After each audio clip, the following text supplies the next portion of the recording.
예배 자리에 나오신 여러분을 환영하고 축복합니다.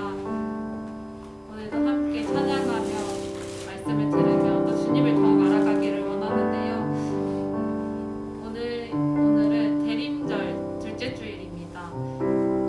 예수님의 오심을 기대하면서 기다리면서 함께 예수님의 이름을 함께 부르며 우리의 마음을 고백하며 또 주님을 더욱 알아가기를 원합니다. 우리의 구원 되시는 주님을 함께 찬양하며 나가겠습니다.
반갑습니다. 잘 지내셨습니까? 오늘은 주님의 오심을 기념하는 대림절 두 번째 주일입니다. 우리 먼저 서로 한번 바라보시면서 인사하실까요? 주님 안에서 서로 사랑합니다. 인사하시겠습니다. 다 함께 일어나셔서 우리 하나님 아버지께 예배 드리시겠습니다. 하늘의 문을 여셔서 하늘의 문을 여소서 이곳을 주목하소서 주를 향한 노래가 꺼지지 않으니 하늘을 열어소서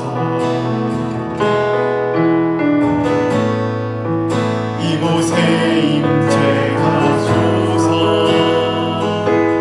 주님을 기다립니다. 기도의 향기가 하늘에 닿으니 주여 임재하여 주소서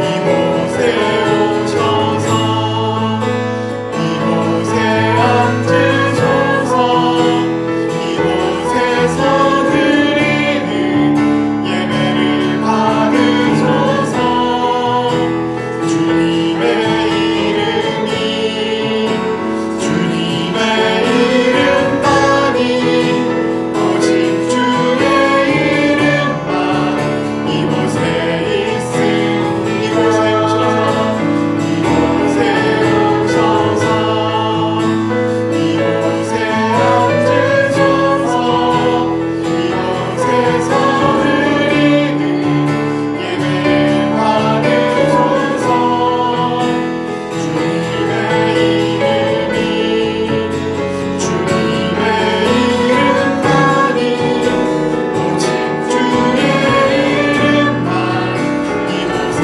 있습니다.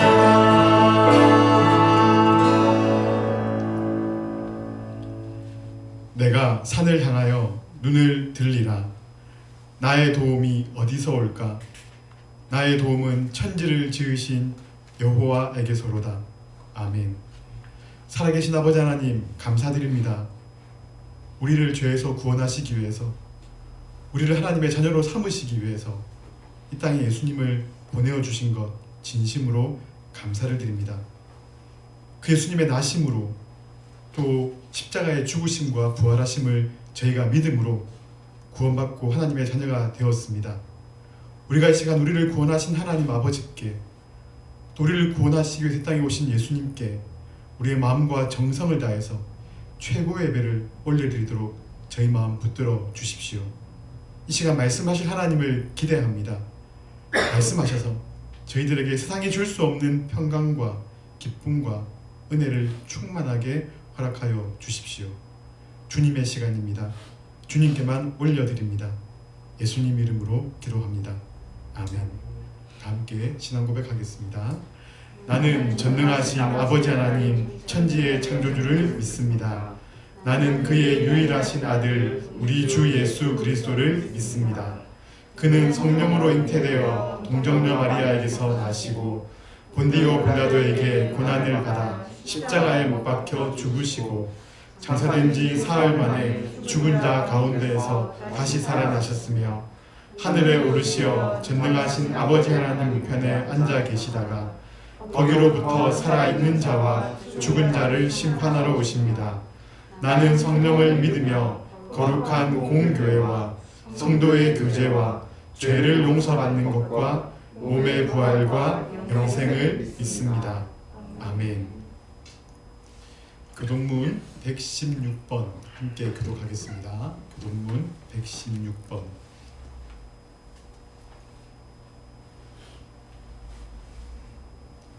이새의 줄기에서 한 싹이 나며 그 뿌리에서 한 가지가 나서 결실할 것이요 그 위에 여호와의 영 곧 지혜와 총명의 영이요 모략과 재능의 영이요 지식과 여호와를 경외하는 영이 강림하시리니 그가 영화를 경외함으로 즐거움을 삼을 것이며 그의 눈에 보이는 대로 심판하지 아니하며 그의 귀에 들리는 대로 판단하지 아니하며 공의로 가난한 자를 심판하며 정직으로 세상의 겸손한 자를 판단할 것이며 그의 입에 막대기로 세상을 치며 그의 입술의 기운으로 악인을 죽일 것이며 공의로 그의 허리띠를 삼으며 성실로 그의 몸에 띠를 삼으리라.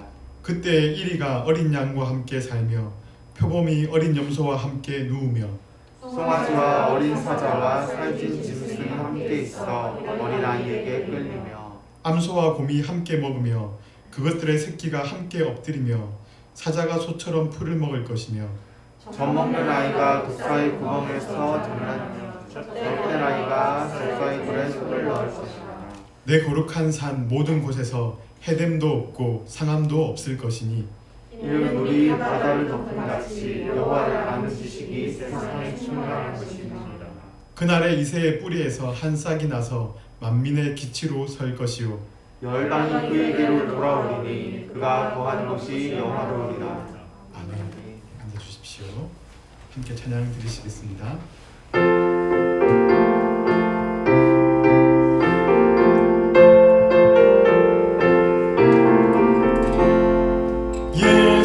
예수님은 누구신가 모든 자의 위로와 없는 자의 풍성이며 천한 자의 높음과 잡힌 자의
여러분에게 예수님은 어떤 존재입니까?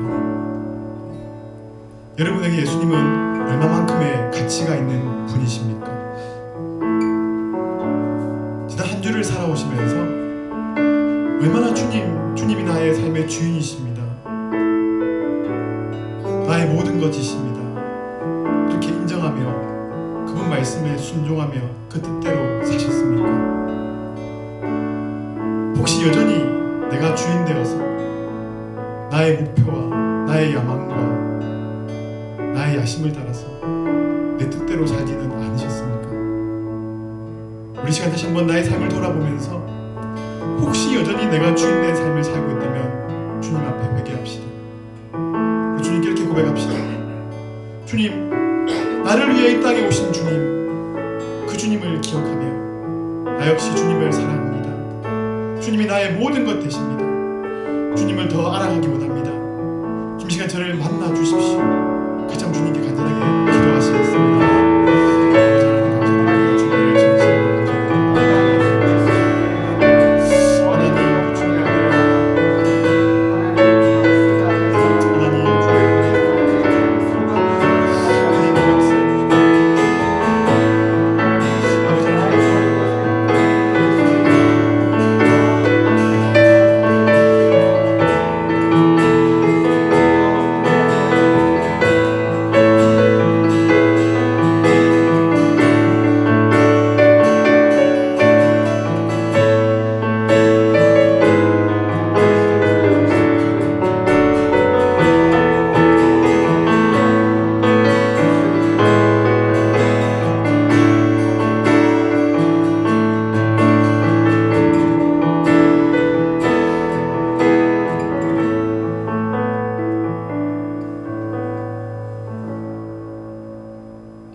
내 심령에 이르기를 여호와는 나의 기업이시니 그러므로 내가 저를 바라리라 하도다.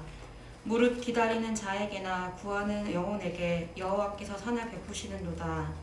사람이 여호와의 구원을 바라고 잠잠히 기다림이 좋도다. 예레미야가 3장 24에서 26절 말씀. 자비와 긍휼이 무궁하신 하나님 감사합니다. 오늘도 예배의 시간에 나오게 하시고 연약한 우리 심령에 찾아오시니 주님 감사합니다. 예배의 시간 이 자리에 나아옴도 우리의 열심과 우리의 노력이 아닌 하나님의 은혜임을 다시 한번 고백합니다. 말씀 듣기 전 정결한 마음의 우리들이 되길 소망합니다. 세상이 보기에는 지혜롭고 세상이 보기에는 선하다 하지만 모든 것 아시는 주님 앞에 우리의 죄를 진정한 마음으로 회개하고 고침받는 시간이 되길 소망합니다. 이 짧은 한 주간에도 세상의 마음으로 근심하고 염려하며 사람의 마음으로 시기하고 미워하며 남보다 나음을 자랑하며 불의를 지나치며 나의 잘못은 보지 못하고 타인의 작은 티끌을 보며 비판하며 정죄하지는 않았는지요. 매 순간 말씀의 거울 앞에 빗대어 보면 잠시의 찰나에도 늘 죄를 짓고 있었음을 고백합니다.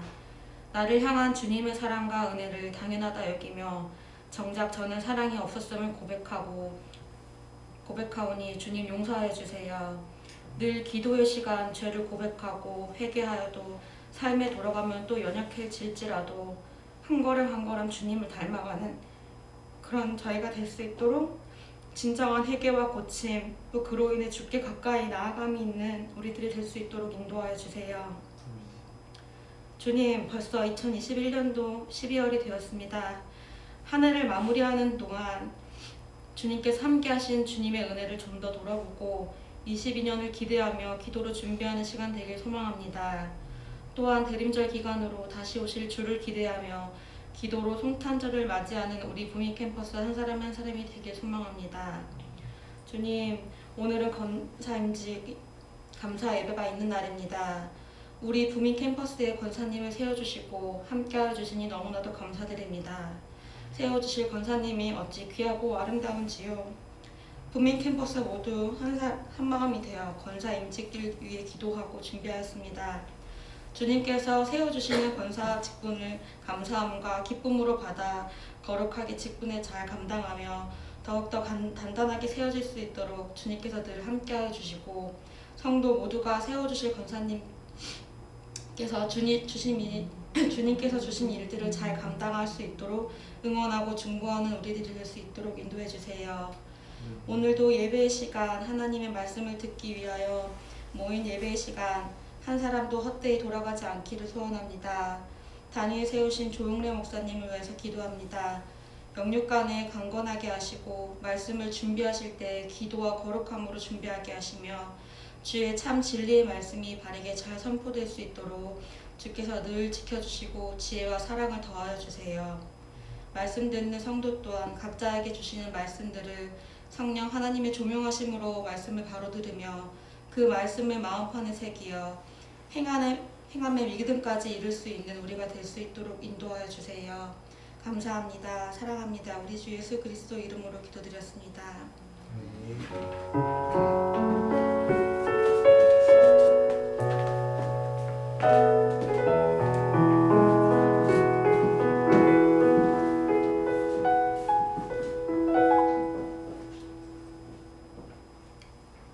예, 교회 소식을 전하겠습니다. 먼저 우리 함께 예배드리시는 분들과 함께 인사합시다. 서로 사랑의 눈빛으로 이렇게 마주보시면서 이렇게 사랑의 마음을 전하시겠습니다. 우리 온라인으로 예배드리시는 분들도 또 감사합니다. 좀 심해지는 코로나 상황 속에서 방역 수칙 잘 지켜주시고요. 또 교회 오실 때마다 번거로우시지만 안심콜 또 체온 측정 잘 해주시기를 바랍니다. 대림절 둘째 주일입니다. 주님의 오심을 또 기다리면서 우리가 또 함께 경건생활 잘 해주시기를 바랍니다. 드디어 오늘 이제 권사인직식 감사예배가 있습니다. 1시 반이고요. 축하하는 나도 함께 드리면 될 것 같고 오늘 식사를 우리가 하고 이제 우리가 예배를 드릴 텐데요. 원래 이제 참미담이라고 지금 공지가 나가 있는데 그래도 이제 혹시 코로나 상황 때문에 다 같이 가는 게 조금 그럴 수 있을 것 같아서 이제 제가 두 군데로 이제 나눴습니다. 그래서 참미담과 누리마을 감자탕 이렇게 두 군데로 나눴고요. 이름께서 편하신 대로 선택해서 가시면 됩니다. 참미담이든 누리마을이든 가시면 되고 결제는 교회에서 다 하니까 걱정하지 마시고 마음껏 식사하시고 단 1시 10분까지 교회로 돌아오셔야 됩니다. 1시 10분까지 급한 감이 있지만 식사하시고 1시 10분까지 교회로 돌아오셔서 또 인증예배 함께 준비합시다. 우리 새가족 등록 자매 있는데 또 잘 대해주시고 또 잘 이끌어 주시기를 바랍니다. 함께 하나님 말씀 보겠습니다. 하나님 말씀은 야고보서 5장 19절에서 20절 말씀입니다. 야고보서 5장 19절에서 20절. 네, 함께 읽도록 하겠습니다. 다 같이요. 내 형제들아 너희 중에 미혹되어 진리를 떠난 자를 누가 돌아서게 하면 너희가 알 것은 죄인을 미혹된 길에서 돌아서게 하는 자가 그의 영혼을 사망에서 구원할 것이며 허다한 죄를 덮을 것이니라. 아멘. 야고보서 이제 마지막 시간입니다. 그동안 16주 동안 함께 야고보서 말씀을 나누었습니다. 오늘은 이제 전체를 정리하고 또 결론을 함께 맺으려고 합니다. 지난주일 말씀 혹시 기억하십니까? 지난주일 말씀에 믿음의 사람들이 일상을 살아갈 때 어떤 태도로 어떻게 살아야 되는지를 함께 살펴봤지요. 한번 기억을 떠올려 봅시다. 믿음의 사람은 어떤 사람이었습니까? 말과 행동에 있어서 신실한 사람, 그렇죠? 말과 행동이 한결같은 사람. 두 번째로 믿음의 사람은 어떤 사람이었습니까? 고난 중에 더욱더 간절하게 기도하는 사람. 고난 중에. 세 번째로 믿음의 사람은 어떤 사람이었습니까? 즐거울 때 하나님께 찬송하는 사람이 바로 믿음의 사람이었습니다. 저는 여러분들이 그런 믿음의 사람들 되시기를 정말 바랍니다. 그렇게 기도하고 있습니다. 정말 말과 행동에 있어서 정말 믿음직스러운, 또 정말 고난 중에 더욱더 주님께 간절하게 기도하는, 정말 또 즐거울 때 하나님께 찬송하고 감사할 수 있는 그런 믿음의 사람들 됩시다. 오늘 본문에서는 이제 마지막으로 믿음의 사람이 어떤 사람인지를 한 가지 더 말씀합니다. 믿음의 사람이란 누구입니까? 오늘 본문에 보시면 믿음의 사람은 진리를 떠난 형제를 진리로 회복시키는 사람이에요. 어떤 사람이라고요? 진리를 떠난 형제를 진리로 회복시키는 사람. 그래서 진리라는 것은 우리가 말씀이라고 생각할 때 결국은 말씀의 사람이라고 요약할 수 있습니다. 누가 믿음의 사람입니까? 말씀의 사람. 어떤 공동체가 믿음의 공동체입니까? 말씀의 공동체. 여러분, 우리가 지금까지 야고보서를 한번 쭉 기억해 보십시오. 야고보 사도가 굉장히 강조한 한 가지 단어가 있죠. 단어는 뭡니까? 바로 말씀이에요. 말씀. 우리 마음속에 심겨진 하나님의 말씀. 여러분, 그러므로 이 진리의 말씀으로 한 영혼을 구원하는 일에 오늘 야고보서는 우리에게 헌신할 것을 강조하는 거예요. 여러분이 믿음의 사람이라면 여러분 속에 심겨진 그 진리의 말씀, 내가 이미 가지고 있는 그 진리의 말씀으로 한 영혼을 회복시키고 한 영혼을 주님께로 인도하는 데 우리가 헌신해야 한다. 그것이 바로 믿음의 사람의 마땅한 도리이다 라고 말하는 겁니다. 오늘 야고보서를 읽는 독자들, 수신자들은 어떤 사람들이었습니까? 자기 정든 고향을 떠나서 타향살이를 하는 초대교회 성도들이었습니다. 그들이 왜 타향살이를 했습니까? 주와 복음 때문에. 갖은 박해와 시련을 견디다 못해 고향을 떠나서 타향에 적응해서 살아가지 않습니까? 근데 거기서도 역시 고난이 있고 시련이 있었습니다. 그래서 오늘 사도는 그들에게 이 편지를 써서 격려함과 동시에 성도답게, 믿음의 사람답게 당당하게 살아가십시오 하는 것을 고면했죠. 그래서 여러분, 우리가 이 야고보 사도의 전체 이 격려를 한마디로 요약하면 이제 이런 거예요. 성도가 진리의 말씀 안에 거할 때 승리의 삶이 보장된다. 한번 따라할까요? 진리의 말씀 안에 거할 때 진리의 말씀 안에 거할 때 승리의 삶이 보장된다. 승리의 삶이 보장된다. 지금 이 이야기를 하는 거예요. 그래서 오늘 야고보 사도는 성도의 마음에 이미 심겨진, 그러니까 여러분 마음속에 이미 심겨진 하나님의 말씀 때문에 우리는 결국 승리하게 된다. 이것을 지금 강조하는 거예요. 즉 지금 사도가 강조하는 것은 한마디로 하면 진리의 말씀이에요. 진리의 말씀. 여러분께서 지금 우리가 신약을 쭉 읽고 우리가 오늘 갈라디아서를 지금 이제 오늘 요즘 읽고 있지 않습니까? 여러분, 사도 바울은요 굉장히 성령님을 강조합니다. 근데 오늘 야고보 사도는 하나님의 말씀을 굉장히 강조합니다. 물론 두 가지가 다 중요하죠. 성도의 생활에 있어서 성령 하나님과 하나님의 말씀은 함께 갑니다. 근데 오늘 야고보 사도는 특별히 성도의 내면에 내주하시는 성령께서 성도를 도우실 때 그냥 도우시는 것이 아니라 하나님의 말씀을 사용하셔서 도우시기 때문에, 하나님 말씀을 사용하셔서 우리를 이기고 인내하게 하시기 때문에 오늘 하나님의 말씀을 더 강조하는 거예요. 그래서 오늘 이 설교를 마치면서 야고보서 전체에서 하나님 말씀이 어떤 역할을 하는지를 한번 정리를 해봅시다. 여러분 그 기억을 떠올리시면서 정리해 봅시다. 먼저 1장 5절을 한번 기억해 보십시오. 우리 같이 한번 읽어볼까요? 1.5절 다 같이요. 자, 시작.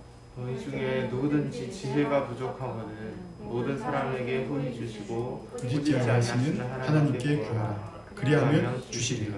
이게 무슨 말씀이었습니까?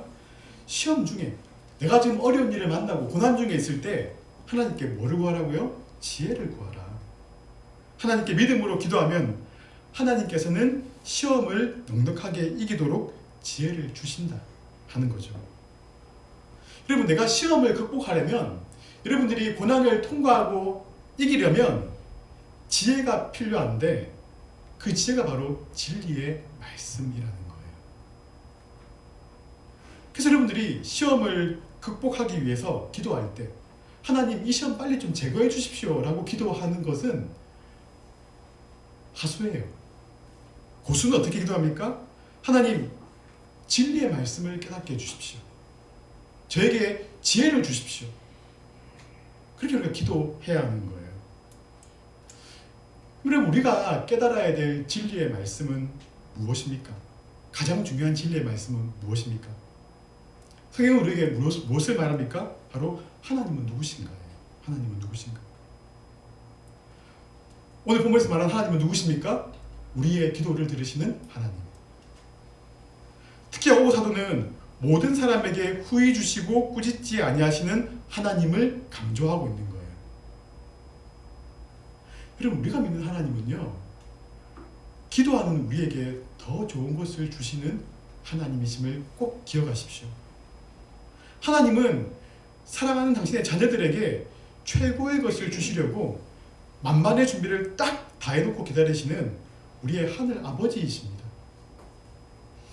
성경에서 계속 약속하시는 것처럼 우리를 자기 아들 예수 그리스도를 닮도록 하기 위해서 모든 것을 합력해서 선을 이루시는 신실하신 하나님이십니다. 그래서 우리가 시험을 당할 적에 붙잡아야 될 진리는 바로 이 하나님에 대한 진리의 말씀이에요. 여러분, 그 하나님 말씀을 시험 가운데서 꼭 붙드시기를 바랍니다. 1장 17절에서 18절을 보시면 어떤 내용들이 나옵니까? 거기 보시면 하나님께서 우리에게 가장 좋은 것들을 풍성하게 베푸시는 이유가 나옵니다. 왜요? 우리를 진리의 말씀으로 낳아서 당신의 자녀가 되게 하셨기 때문에. 우리는 하나님께서 진리의 말씀으로 낳아서 자녀되게 하신 존재가 바로 우리예요. 그럼 우리가 받은 최고의 복이 무엇입니까? 그 복은 바로 우리가 하나님 말씀으로 하나님의 자녀가 된 거예요. 그게 최고의 복이에요. 여러분 가운데 누가 하나님 말씀 아니고 다른 방법으로 구원받은 분 계십니까? 계시면 손 들어 보십시오. 없잖아요, 그죠? 우리가 하나님 자녀된 것은 오로지 하나님 말씀 때문이에요. 죄 가운데서 하나님의 진노를 받아서 멸망당할 수밖에 없었던 사람들을 결정적으로 살리는 도구는 뭐라고요? 하나님의 말씀입니다. 그래서 하나님 말씀이 생명의 말씀이고 진리의 말씀이죠. 1장 21절을 기억하십니까? 1장 21절에서는 마음에 심어진 말씀이라는 중요한 단어가 나와요. 마음에 심어진 말씀. 이 말씀은 성도의 마음판에 기록된 말씀. 여러분, 그렇게 심어진 말씀이 어떻게 역사합니까?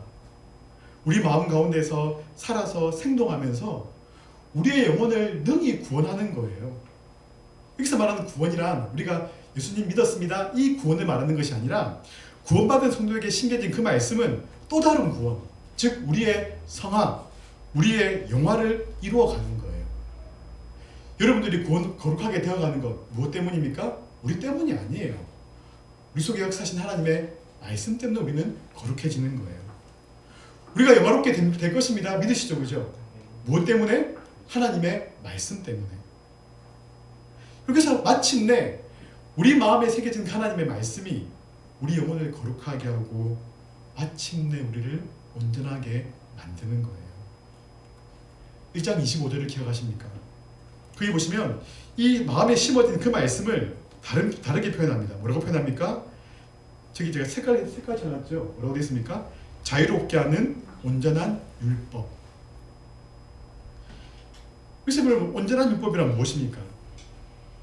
예수님께서 오셔서 완성하신 율법. 그죠?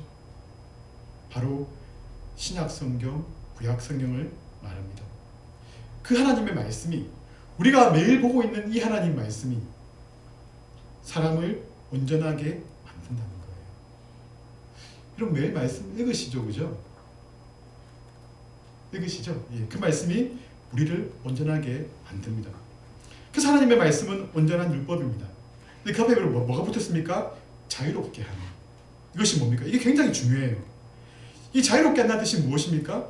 이 말씀이 우리를 죄의 권세에서, 사망의 속박에서 구출해서 자유와 구원을 누리게 하는 복음이라는 거예요.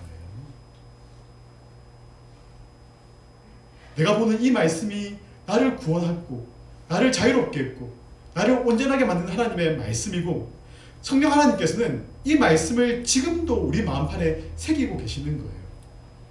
여러분이 하나님 말씀을 듣는 이 순간에도 지금 여러분 마음판에 이 말씀을 새기고 계시고, 여러분이 말씀을 펼쳐서 읽으실 때마다 그 말씀을 성령께서 우리 마음판에 새기고 계시는 거예요.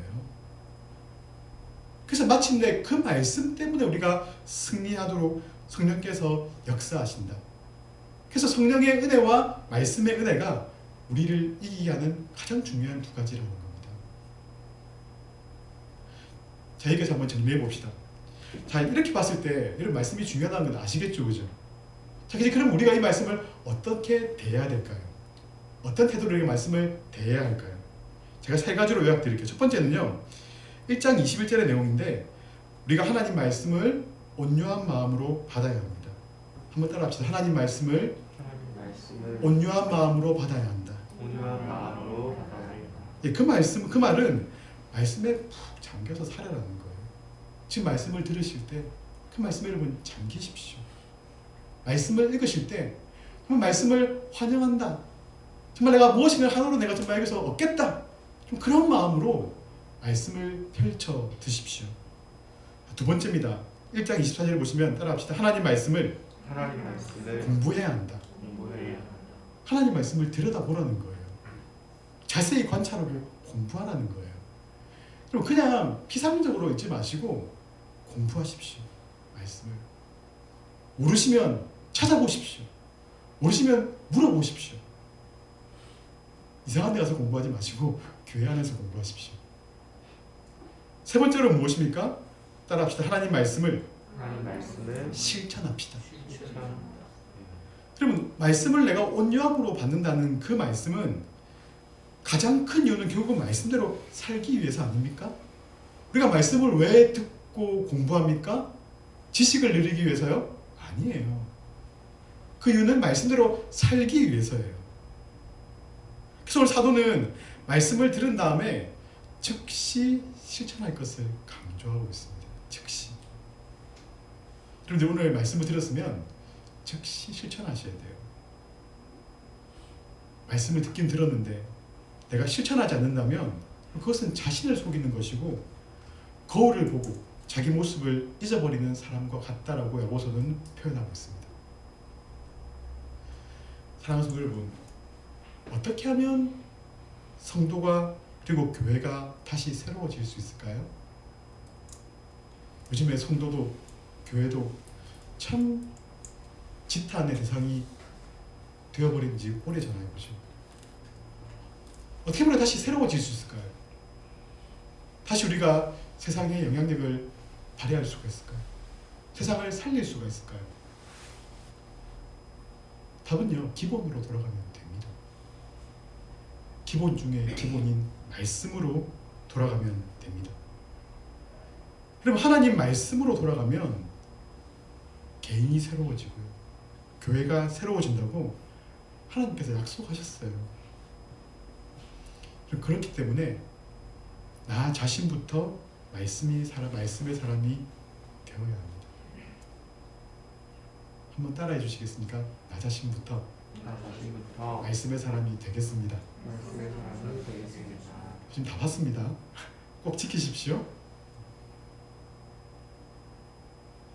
기록된 성경과 내 마음판에 새겨진 하나님 말씀을 내가 거듭해서 되새기면서 실천하는 것.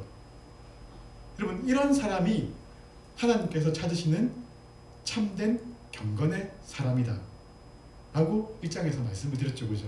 그래서 1장 21절에 이런 내용이 나오는 거예요.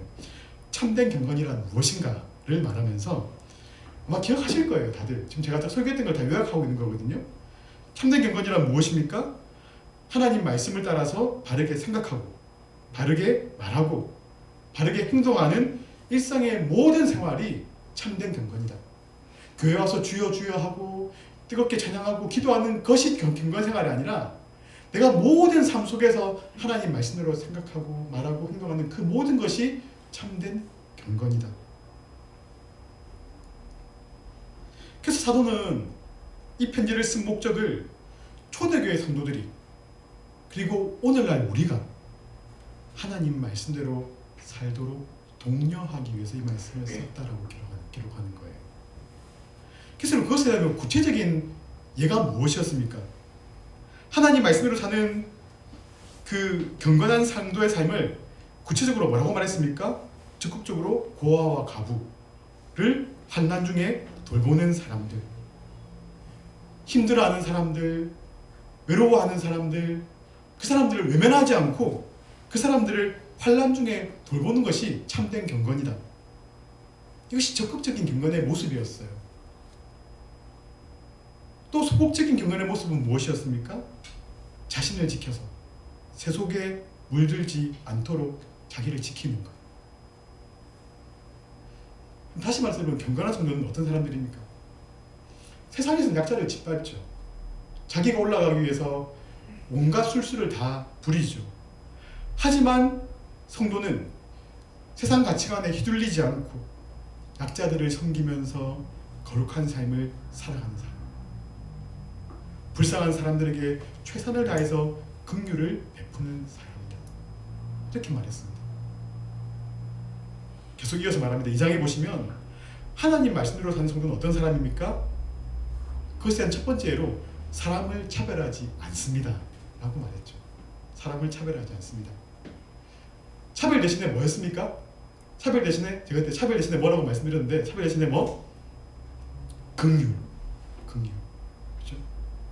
왜요? 하나님께서 네 이웃을 내 몸처럼 사랑하는 말씀을 우리에게 주셨고 그 말씀이 우리 마음에 심어져 있기 때문에 우리는 이웃을 내 몸처럼 사랑해야 되는 거예요. 그걸 긍휼이라고 그러잖아요. 그래서 성도는 차별해서는 안 됩니다. 대신에 긍휼을 베풀어야 합니다. 2장 14절에 보시면 뭐라고 되어 있습니까? 하나님의 성도는 누구입니까? 성도는 믿음과 행동이 일치하는 삶을 살아가는 사람. 어떤 사람요? 믿음과 행동이 일치하는 삶을 살아가는 사람. 왜 오늘날 그리스도인들이 세상으로부터 인정받지 못합니까? 믿음과 행동이 일치하지 않아서예요. 있는다 하지만 삶은 믿음 따라 못 가거든요. 우리 마음에 심어진 하나님 말씀이 역사에서 믿음을 자라게 하고 마침내 우리에게 선행의 열매를 맺게 하십니다. 그 약속 기억하시면서 그리고 좀 애씁시다. 내가 믿는 대로 행동하자. 3장에 가시면 어떤 내용이 나옵니까? 이 하나님 말씀대로 사는 성도에 대해서 말하면서 자신의 혀를 통제하는 사람, 그렇죠? 항상 덕스러운 말을 하는 사람을 성도라고 말했습니다. 하나님 말씀대로 살아가는 성도. 왜요? 하나님 말씀에 의해서 통제를 받기 때문에 내 입술조차도 하나님 말씀에 의해서 통제를 받기 때문에 그 사람은 하나님의 대언자 역할을 하는 거예요. 내 말로 사람을 죽이고 가르고 정죄하는 것이 아니라 사람을 살리고 회복시키고 하나님께로 인도하는 그것이 하나님의 사람이 해야 될 말이라는 것입니다. 3장 13절 이하에 가시면 하나님 말씀대로 살아가는 성도는 항상 하늘의 지혜가 가득하다고 되어 있습니다. 하늘의 지혜가 가득하다. 왜요? 그럼 당연한 거 아니겠어요? 하나님 말씀은 지혜의 말씀이잖아요. 그 지혜의 말씀이 우리 속에 있는데 그 말씀대로 살아가면 당연히 하늘의 지혜가 우리 속에 가득할 수밖에 없지 않겠어요? 당연한 말씀이죠. 4장으로 넘어가시면 하나님 말씀대로 살아가는 성도는 하나님께는 물론이고 사람에게도 겸손한 사람이라고 표현합니다. 왜요? 왜 겸손합니까? 하나님의 약속을 믿으니까요. 어떤 약속입니까? 하나님은 겸손한 자에게 더 큰 은혜를 베푸신다는 것을 믿기 때문에 그는 겸손하게 살아가는 거예요. 여러분들이 저는 태생적으로 겸손한 사람이에요. 이런 겸손은 말하지 마십시오. 그 겸손은 때가 되면 교만해집니다. 나는 하나님 말씀 때문에 겸손한 사람이다. 나는 말씀에 순종하기 위해서 겸손을 노력한다. 그런 겸손의 사람들 되시기를 바랍니다. 4장 13절에 가시면 하나님 말씀으로 사는 성도는 어떤 사람이었습니까? 그 성도는 나의 사업이라든지 나의 인생, 나의 미래를 설계할 때 먼저 하나님의 뜻을 구하는 사람이라고 말씀을 드렸습니다. 그 이유가 무엇입니까? 그런 사람들 하나님 말씀으로 사는 사람들은 내 인생의 주인이 누구심을 정확하게 알기 때문에 그래요. 여러분 인생의 주인은 누구십니까? 한번 말씀해 보시겠습니까? 여러분 인생의 주인은 누구이십니까? 말씀하신 걸로 알고 하나님이시지 않습니까? 하나님이시니 그 주인께서 내 마음에 심어준 말씀, 나에게 주신 성경 말씀, 그 속에 하나님의 뜻을 찾게 되는 거예요. 그렇게 내가 하는 모든 일에 하나님의 뜻을 먼저 구할 수밖에 없는 것이죠. 그리고 그렇게 할 때 하나님께서 그 인생을 책임져 주십니다. 5장으로 넘어가면 하나님 말씀대로 사는 성도는 불의하고 포악한 부자들을 결코 부러워하지 않습니다. 세상에서 잘 살고 정말 뭔가 잘 되는 사람 부러우시죠?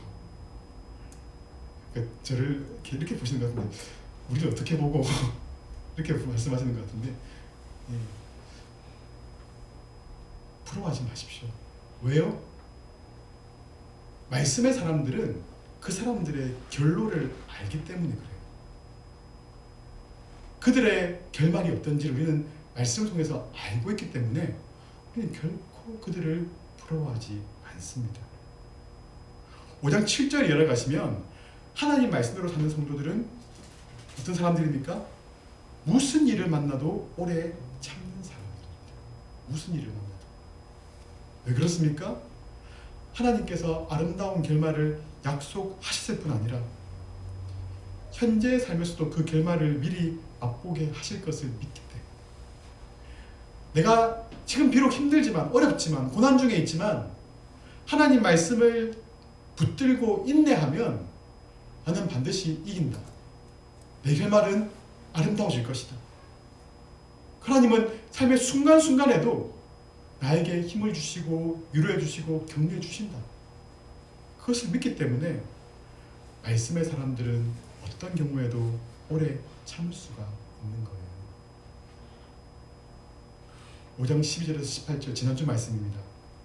하나님 말씀대로 사는 성도는 말씀의 사람은 일상에서 세 가지 삶을 산다고 말씀드렸죠. 한 번 더 기억해 봅시다. 어떤 사람이었습니까? 말과 행동이 한결같이 신실한 사람. 두 번째는 뭐였습니까? 고난당해도 기도하는 사람. 세 번째로 즐거울 때 찬송하는 사람. 이게 이제 지금 말씀드린 게 오늘 지금까지 아웃의 쭉 요약이에요. 다 기억나실 거라 믿고 그래서 오늘 본문으로 넘어가 보십시오. 오늘 본문에 보시면 말씀의 사람들은 또 특징이 있습니다. 진리를 떠난 형제를 회복하는 일에도 헌신하는 사람이라는 거예요. 그때 사용된 도가 바로 진리의 말씀이다. 그렇기에 하나님 말씀대로 사는 사람, 말씀의 사람은 진리를 떠난 형제를 진리로 회복시키는 진리의 사람이다. 즉 말씀의 사람이다. 여러분 이 사도 야고보가 이 편지를 소도의 교성들에게 보낸 목적도 바로 그들을 진리 가운데로 인도하기 위해서였습니다. 여러분 진리를 떠난 사람들을 그렇게 방치해야 될까요? 그냥 내버려 둬야 될까요? 아닙니다. 그들이 회복되기 위해서 누군가는 나서서 헌신해야 하고 누군가 나서서 그들을 이끌어와야 합니다. 그러려면 먼저 우리가 진리의 사람이 되어야 합니다. 자, 그러면 진리를 떠난 사람이란 어떤 사람들일까요? 어떤 사람들이 진리를 떠난 사람들일까요? 우리 19절에 보시면 미혹에 넘어간 자, 미혹에 넘어간 자라고 표현하고 있어요. 이 미혹은 크게 두 가지예요. 두 가지예요. 첫 번째는요, 이단의 미혹입니다. 이단에 넘어간 사람들. 또 한 가지는 여러분 가운데 이 첫 번째에 현재 걸린 사람은 없죠, 그죠? 끝까지 없으시길 바래요. 끝까지. 두 번째 미혹은 무엇입니까? 그럼 이건 정말 우리가 쉽게 넘어갈 수 있는 미혹이에요. 뭐냐면 세상의 미혹이에요. 세상의 미혹. 여러분 이단의 미혹이라고 우리가 너무 아는 것처럼 거짓 가르침에 속아 넘어가는 것. 요즘에 너무나 많지 않습니까? 뭐 신천지 너무 많지 않습니까? 여러분 이단에 빠진 사람들의 결말을 보신 적 있으십니까? 저는 많이 수없이 봤어요. 결국 하나님 말씀을 벗어난 삶을 살게 되고 하나같이 정말 자기들만 구원받는다고 자랑하면서 아주 교만해지고 윤리도 무너지고 일상의 삶이 성실하지 못하게 되고 가족과 이웃에게도 피해를 끼치게 되고 가정이 파괴되기도 하고 그럼에도 그들은 자기를 정당화하는 그런 삶을 살더라고요. 이것이 이단이 가는 길이지요. 제가 매주일마다 마지막에 기도할 때 이단의 비진리에 미혹되지 않기를 기도하지 않습니까? 너무나 중요한 문제예요. 여러분 자나깨나 이단 조심하십시오. 지금도 우리 주변에서 우리를 미혹하기 위해서 끊임없이 노력하고 있습니다. 교회보다 더 열심히 노력하는 것 같아요. 두 번째가 무엇이었습니까? 세상의 미혹이죠. 오늘 사도는 이 편지의 수신자들에게 앞서 이렇게 말합니다. 두 마음을 품은 자들이라는 표현을 씁니다. 두 마음을 품은 자들. 여러분 두 마음을 품은 자들이라는 말이 무슨 말입니까? 하나님도 섬기고 세상도 섬기는 것을 뜻하는 거예요. 하나님도 섬기고 세상도 섬기는 것. 우리도 뭐 그럴 수 있지. 하나님만 섬기는 것 쉽지 않지. 하나님을 안 섬기는 것보다는 하나님도 섬기고 세상도 섬기는 게 더 합리적이지 않은가라고 우리는 자기를 변호합니다. 근데 여러분 하나님은 이런 태도를 매우 역겨워하십니다. 매우 역겨워하십니다. 우리가 공부했던 호세아서를 기억하시죠? 하나님도 섬기고 이방신도 섬긴 이스라엘 백성들. 사사기를 기억하십니까? 하나님도 섬기고 이방신도 섬긴 이스라엘 백성들. 그들은 하나님께 복을 받든지 아니면 이방신들에게 복을 받든지 이렇게 생각하며 살았습니다. 정말 말도 안 되는 생각이죠. 근데 여러분 그런 일이 실제적으로 이스라엘 나라 가운데 일어났고 하나님 백성들인 이스라엘 백성들이 실제로 그런 삶을 살았습니다. 그리고 그것도 가끔 일어난 일이 아니라 이스라엘 역사 가운데 거의 숱하게 반복적으로 계속해서 일어난 것이 바로 하나님도 섬기고 우상도 섬기는 일이었습니다. 오늘날은 어떻습니까? 여러분들은 어떠십니까? 저는 오늘날 한국교회 성도들에게 고질적인 병폐가 있다면 바로 이 두 마음을 품은 문제라고 생각을 해요. 여러분들이 나는 성도이기 때문에, 나는 오래 교회를 다녔기 때문에, 나는 하나님의 자녀이기 때문에, 나는 이런 직분이 있기에 하나님을 완전히 떠날 수는 없습니다. 그렇죠? 그런데 문제는 세상도 껴안고 사는 것, 이게 문제 아닙니까? 즉 하나님과 세상 사이를 부지런히 기웃기웃거리면서 나에게 유리한 대로, 내가 편한 대로 신앙생활을 하고 있지는 않은가 하는 문제예요. 이게 한국 교회가 가지고 있는 고질적인 병폐입니다. 그래서 우리는 아주 복잡하고 혼란스러운 삶을 살게 되는 거예요. 안 믿는 사람보다 더. 여러분 이런 삶을 사는 성도들을 향해서 야고보서는 안타까운 마음으로 지금 외치는 거예요. 같이 한번 읽어봅시다. 야고보서 말씀 다 같이요. 시작. 가늠한 여인들아 세상과 벗된 것이 하나님과 원수됨을 알지 못하느냐. 그런즉 누구든지 세상과 벗이 되고자 하는 자는 스스로 하나님과 원수되는 것입니다. 무시무시한 경고예요. 무시무시한 경고예요. 저는 여러분들이 두 마음 품지 않으시기를 진심으로 바랍니다. 성도가 두 마음 품고서는요 세상을 변화시킬 수가 없어요.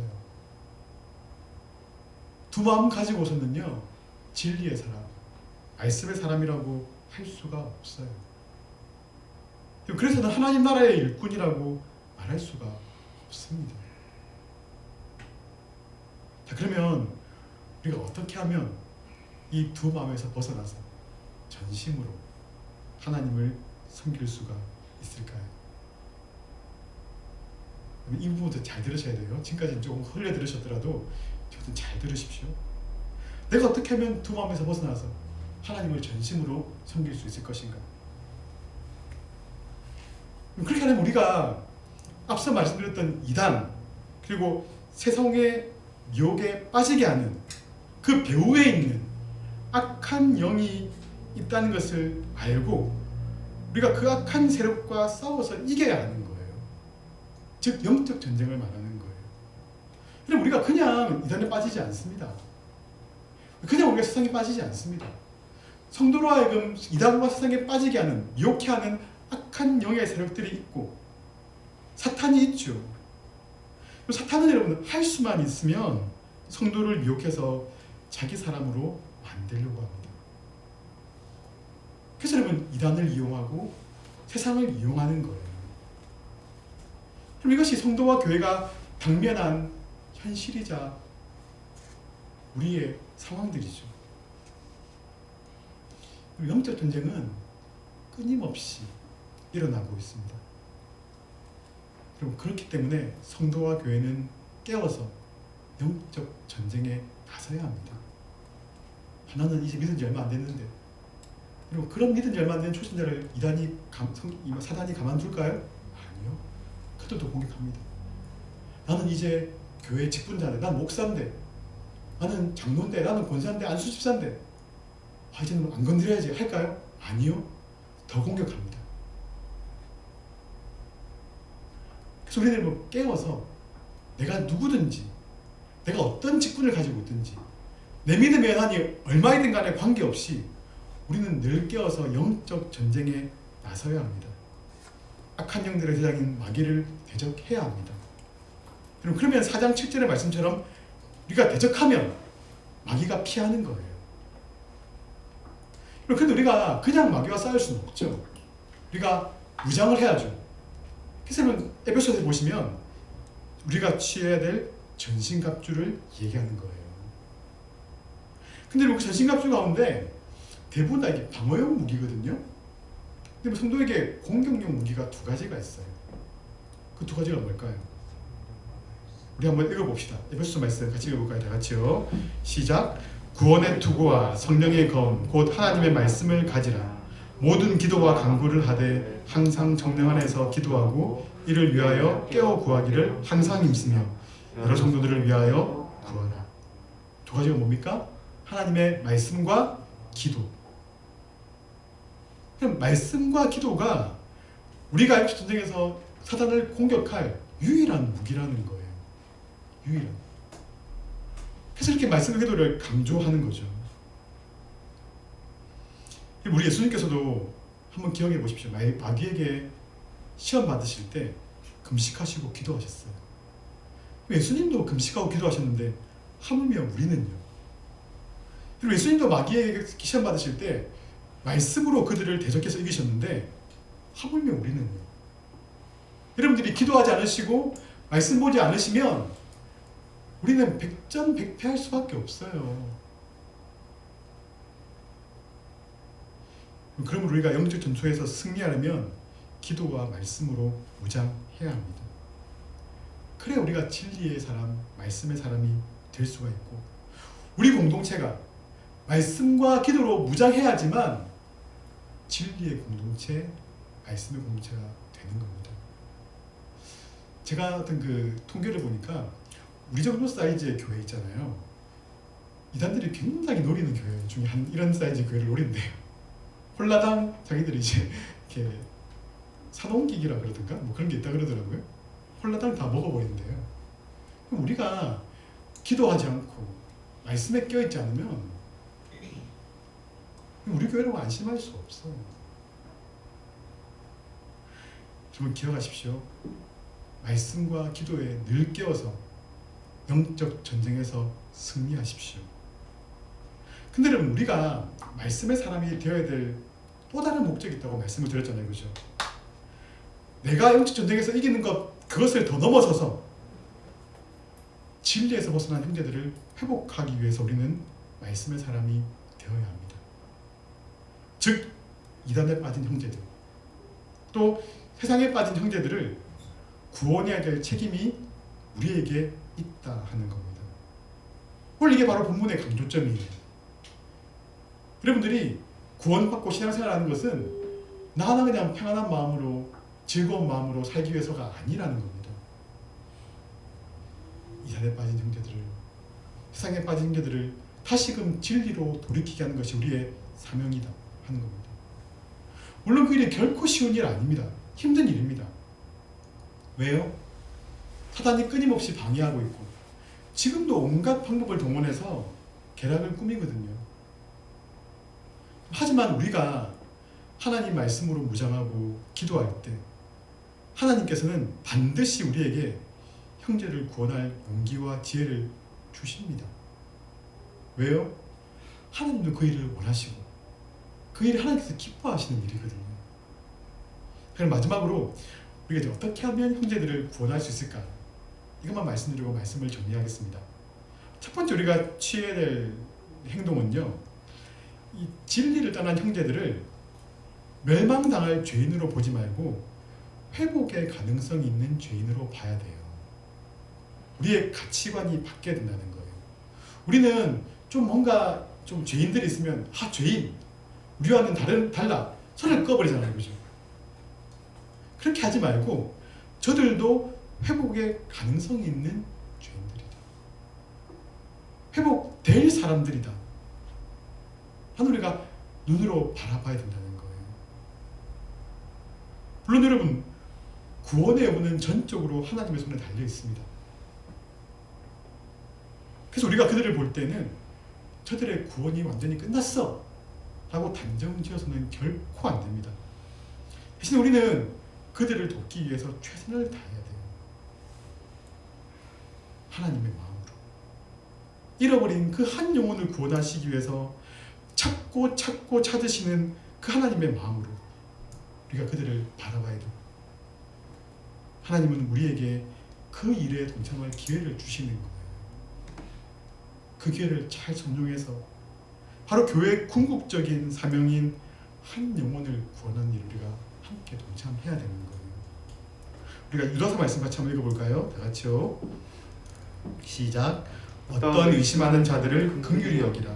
또 어떤 자를 불에서 끌어내어 구원하라. 또 어떤 자를 그 육체로 더럽힌 옷까지도 미워하되 두려움으로 긍휼히 여기라. 긍휼히 여기십시오. 긍휼히. 두 번째 우리가 이제 해야 될 자세는요, 그 일이 힘든 일이라는 걸 인정합니다. 그죠? 인정하지만 이 일이 누군가는 해야 될 귀중한 일이라는 것을 우리가 인식하면서 우리가 함께 힘을 모아서 이 일을 감당해야 된다는 거예요. 우리가 함께. 오늘 본문에 보시면 이 본문의 마지막으로 보는 이 두 절에서 사도가 시작할 때 내 형제들아 라고 시작해요. 내 형제들아. 이 말은 교회와 형제들 모두에게 하는 당부예요. 진리를 떠난 형제들을 구원하는 그 일을 형제들과 교회가 함께 나서서 이 일을 감당하십시오. 이 말입니다. 왜요? 그 일이 하나님께서 기뻐하시는 최고의 일이자 교회의 최대 사명이기 때문에 그래요. 하나님은 그 일을 위해서 성도를 부르셨고 교회를 세우셨고 직분자들을 세우신 거예요. 특히 모든 성도들이 이 일을 다 감당해야 됩니다. 하지만 성도들의 영적인 성장과 회복을 위해서 목사와 직분자들이 1차적으로 더 무거운 마음을 가져야 합니다. 오늘 계속 직분자 미식이 있으면 제가 직분을 계속 제가 강조하는 것 같은데 우리 교회 직분자분들 좀 더 이 일에 무거운 마음을 가지시기를 바랍니다. 내가 기도와 말씀으로 성도들을 잘 섬길 때 믿음이 바르게 성장할 것입니다. 특히 하나님의 말씀을 귀히 여기지 않는 성도들을 볼 때 정말 안타까운 마음으로 그들의 영적인 회복을 위해서 수고와 땀과 기도의 눈물을 우리는 흘려야 합니다. 그러면 하나님께서 언젠가 아름다운 열매를 맺게 하시는 거예요. 인내하면서, 기다리면서, 기도하면서, 사랑으로 섬길 때 하나님께서 회복시키시는 거예요.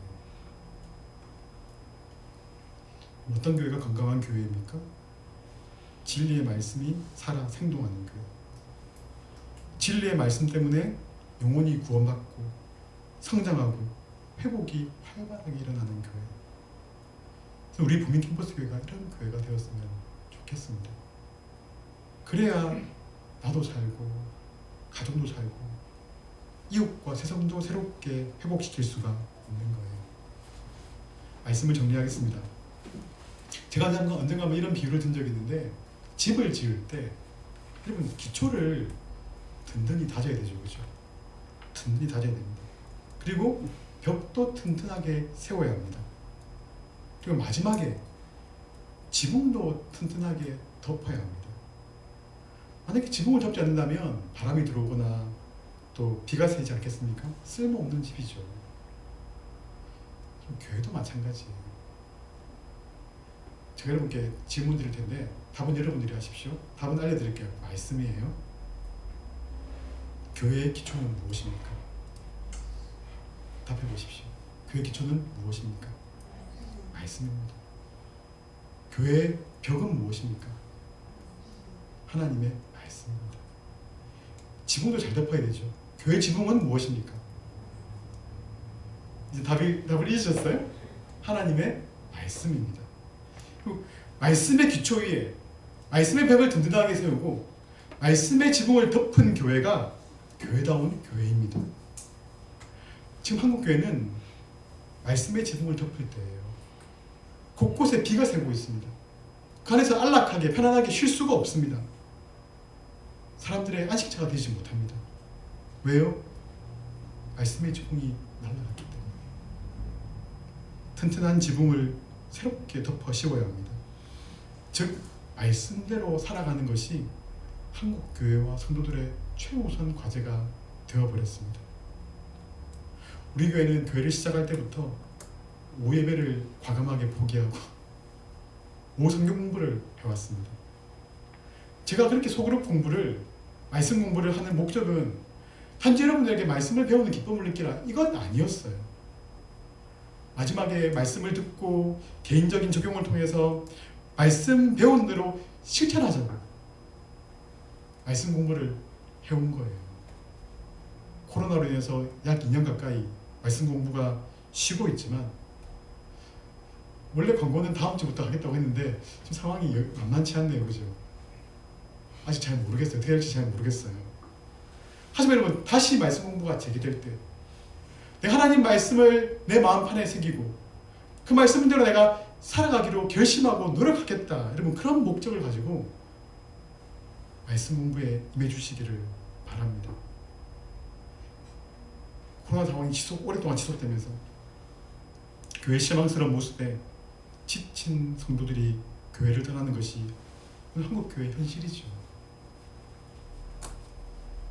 우리 교회도 오랫동안 보이지 않는 지체들도 있습니다만 우리 모두가 오늘 본문의 말씀처럼 진리를 떠난 형제들을 진리의 말씀으로 회복하는 일에 함께 동참하면 좋겠습니다.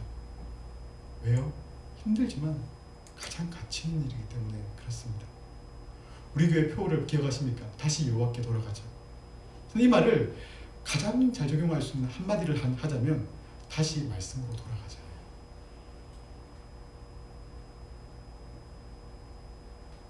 여러분의 가정과 교회에 말씀이 살아 생동하다면 놀라운 일이 반드시 일어날 것입니다. 올 남은 한 해도 말씀으로 돌아가십시오. 여러분 남은 모든 삶을 말씀에 거하시면서 진리의 말씀대로 살기를 몸부림치시는 말씀의 사람, 말씀의 공동체가 됩시다. 찬양하시겠습니다.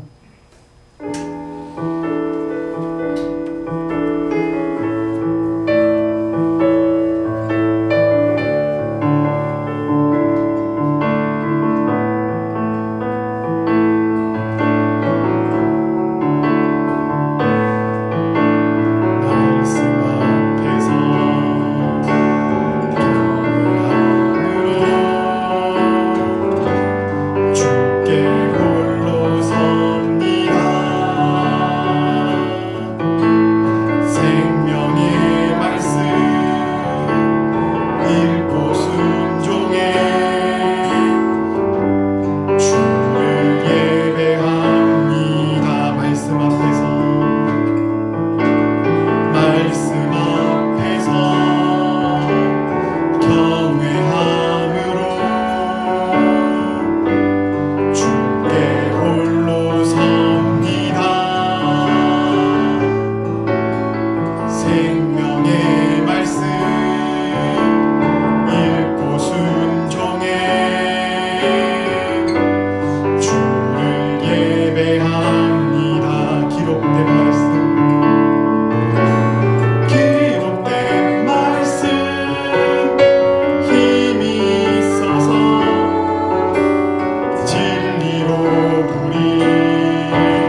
그 말씀대로 우리는 구원을 받은 사람들입니다. 놀라운 은혜를 갚을 수 없는 사랑을 우리는 이미 받은 자들입니다. 이제 우리는 어떻게 살아야 할까요? 답은 한 가지입니다. 나를 구원하신 하나님의 뜻대로 살아가는 것, 그 말씀에 순종하며 살아가는 것이 이제 구원받은 우리가 행해야 될 마땅한 삶의 모습들입니다. 여러분들 얼마나 말씀을 경외하며 살아가십니까? 얼마나 말씀을 붙들고 얼마나 말씀에 순종하며 살아가십니까? 얼마나 말씀을 가까이 하며 사십니까?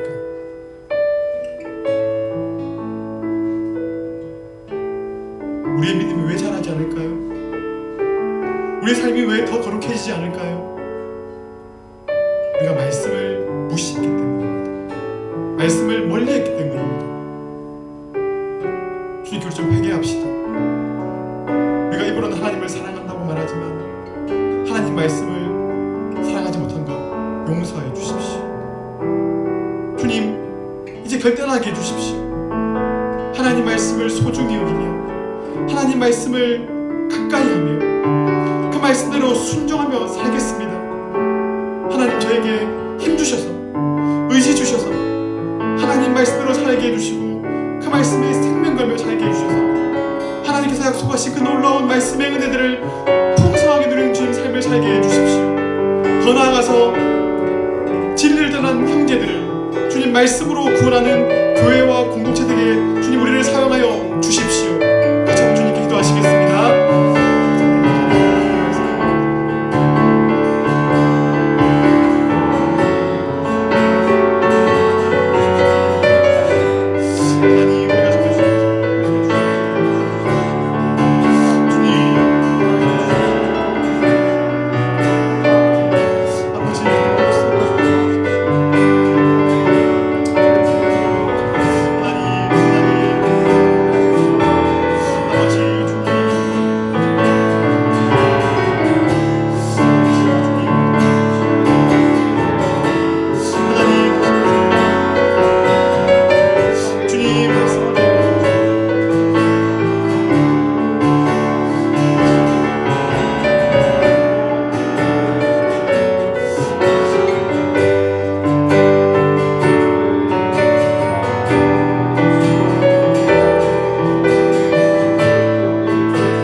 오랜 시간 동안 또 교회를 떠난 지체들도 있습니다.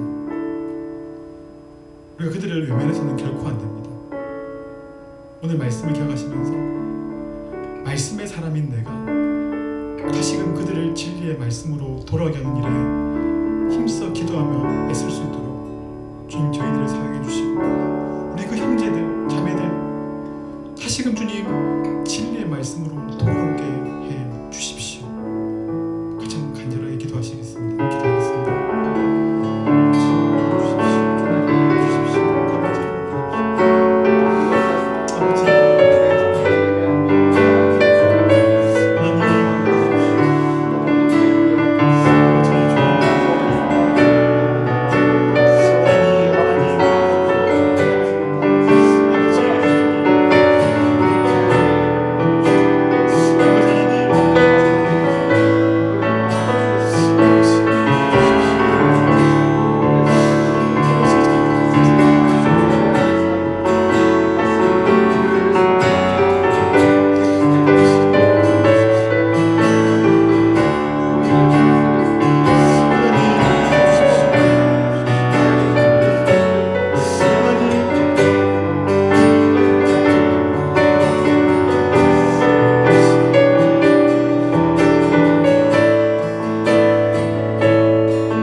살아계신 아버지 하나님 감사드립니다.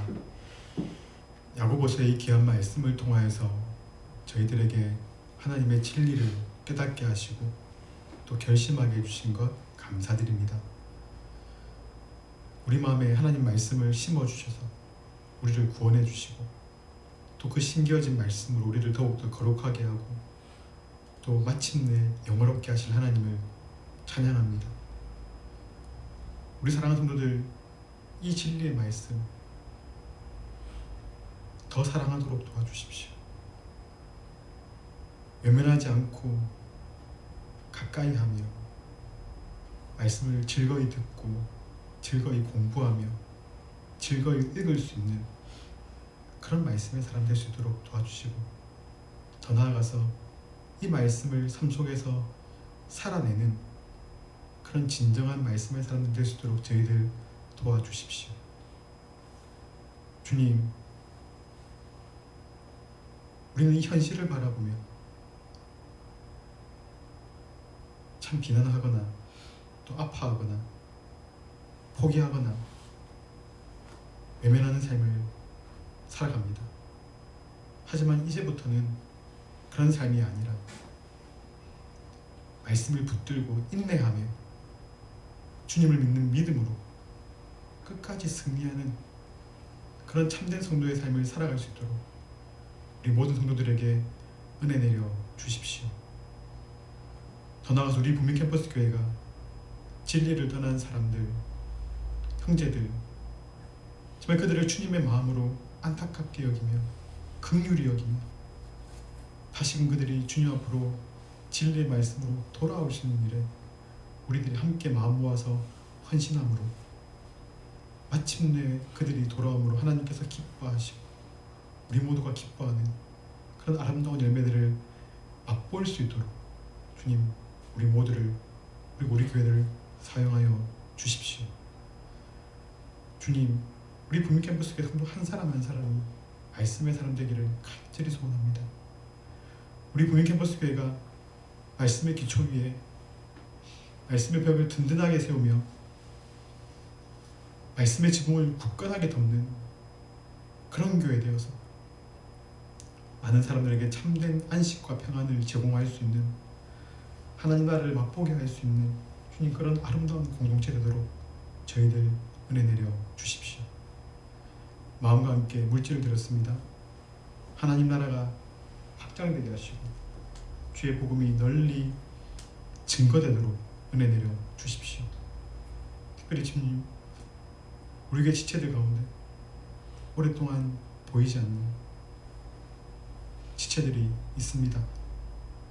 우리 성도들 그들을 마음에 품고 기도하게 하시고 긍휼한 마음으로 그들을 사랑할 수 있도록 저희들 함께 애쓰도록 도와주셔서 결국 그들을 함께 우리와 예배할 그날이 속히 오도록 은혜 내려 주십시오. 새로운 한 주를 시작합니다. 하나님께서 성도들 붙들어 주시기를 간절히 소원합니다. 성도들의 가정 가운데도 생업에도 학업의 현장에도 주님께서 친히 동행하시며 함께 해주시기를 간절히 소원합니다. 한 사람도 이단이나 비진리에 미혹되지 않도록 도와주시고 시험 들지 않도록 도와주시고 주님 안에서 참된 평안 누리며 승리할 수 있도록 하나님 은혜 내려 주십시오. 여호와는 내게 복을 주시고 너를 지키시기를 원하며 여호와는 그의 얼굴을 내게 비추사 은혜 베푸시기를 원하며 여호와는 그 얼굴을 내게로 향하여 드사 평강 주시기를 원하노라. 아멘.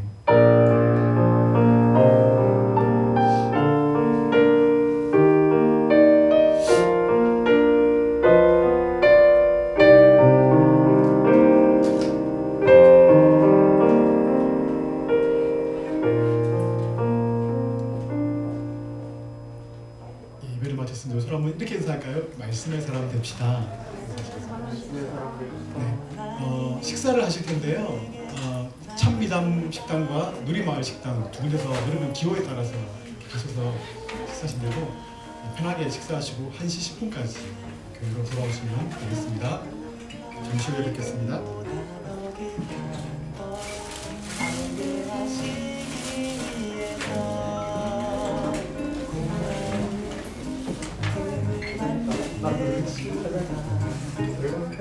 아.